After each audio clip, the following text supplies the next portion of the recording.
नमस्कार, मैं पहल कंपानी और आप देख रहे हैं द टीवी टॉक। वह जन्म देती है, वह मौत के मुंह से हमें बाहर निकाल लेती है। कभी रक्षक तो कभी देवी स्वरूपा बनकर हमें जिंदगी के असली मायने सिखाती हैं।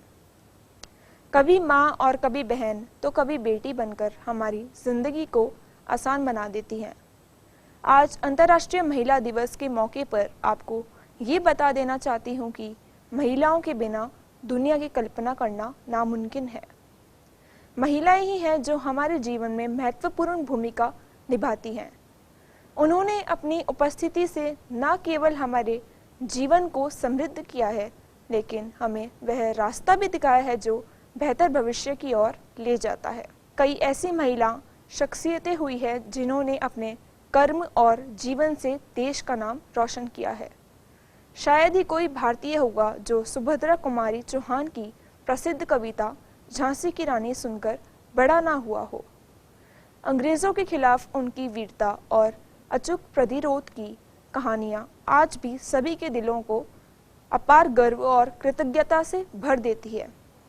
यह रानी लक्ष्मीबाई की अद्भुत वीरता का ही परिणाम है कि आज जब भी हम भारत की वीर रानियों की बात करते हैं तो सबसे पहले उनकी छवि हमारे ज़हनों में आती है।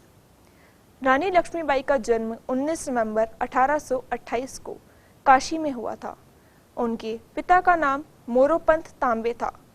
लक्ष्मीबाई के बचपन का नाम मणिकर्णिका था। उन्हें प्यार से मनु कहकर संबोधित किया जाता था। बचपन में ही मनु की माता का देहांत हो गया था।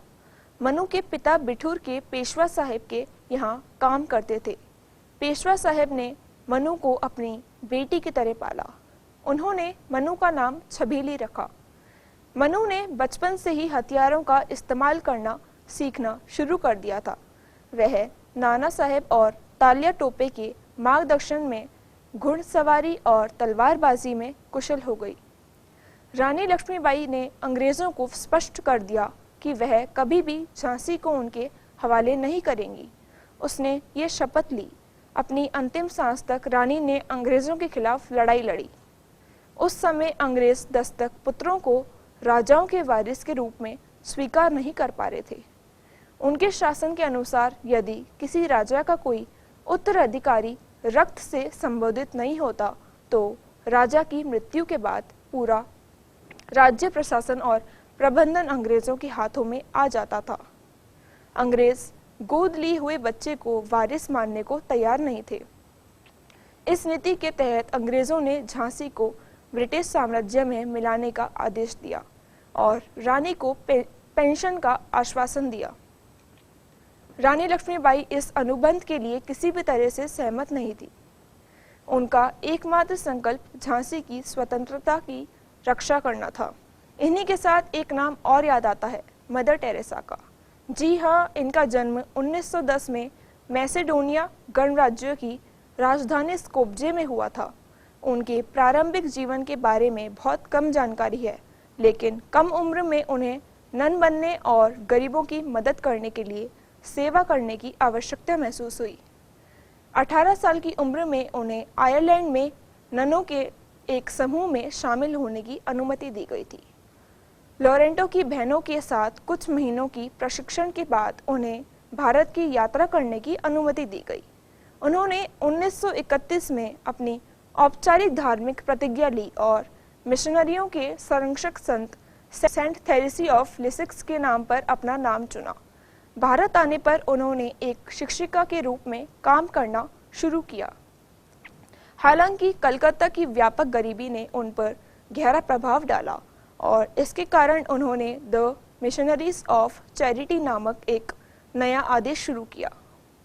इस मिशन का प्राथमिक उद्देश्य लोगों की देखभाल करना था जिनकी देखभाल के लिए कोई और तैयार नहीं था। मदर टेरेसा ने महसूस किया कि दूसरों की सेवा करना यीशु मसीह की शिक्षाओं का एक मूलभूत सिद्धांत है। इसी फहरिस्त में एक नाम है किरण बेदी का।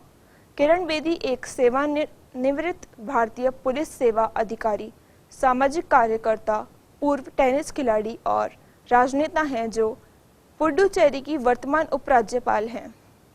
वह 1972 में भारतीय पुलिस सेवा में शामिल होने वाली पहली महिला हैं। 2007 में पुलिस अनुसंधान और विकास ब्यूरो के महानिदेशक के रूप में स्वैच्छिक सेवानिवृत्ति लेने से पहले वह 35 वर्षों तक सेवा में रही। किशोरी के रूप में बेदी 1966 में राष्ट्रीय जूनियर टेनिस चैंपियन बनी। 1965 और 1978 के बीच उन्होंने राष्ट्रीय और राज्य स्तर की चैंपियनशिप में कई खिताब जीते। उन्होंने तिहाड़ जेल में कई सुधार किए, जिसने दुनिया भर में प्रशंसा प्राप्त की और 1994 में उन्हें रेमन मैग्सेसे पुरस्कार जीता। 2003 में बेदी संयुक्त राष्ट्र के महासचिव के पुलिस सलाहकार के रूप में नियुक्त होने वाली पहली भारतीय महिला बनी। शांति स्थापना संचालन के सामाजिक सक्रियता और लेखन पर ध्यान केंद्रित करने के लिए उन्होंने 2007 में इस्तीफा दे दिया। उन्होंने कई किताबें लिखी और इंडिया विजन फाउंडेशन चलाती हैं। 2008 से 11 के दौरान उन्होंने एक कोर्ट शो आपकी कचहरी को भी होस्ट किया। वह 2011 के भारतीय भ्रष्टाचार विरोधी आंदोलन के प्रमुख नेताओं में से एक थी और जनवरी 2015 में भारतीय जनता पार्टी में शामिल हो गई। उन्होंने पार्टी के मुख्यमंत्री पद के उम्मीदवार के रूप में 2015 के दिल्ली विधानसभा चुनाव में असफल चुनाव लड़ा। 22 मई 2016 को बेदी को पुडुचेरी के उपराज्यपाल के रूप में नियुक्त किया गया था। अब बात करते हैं साहसी नीरजा भनोट का।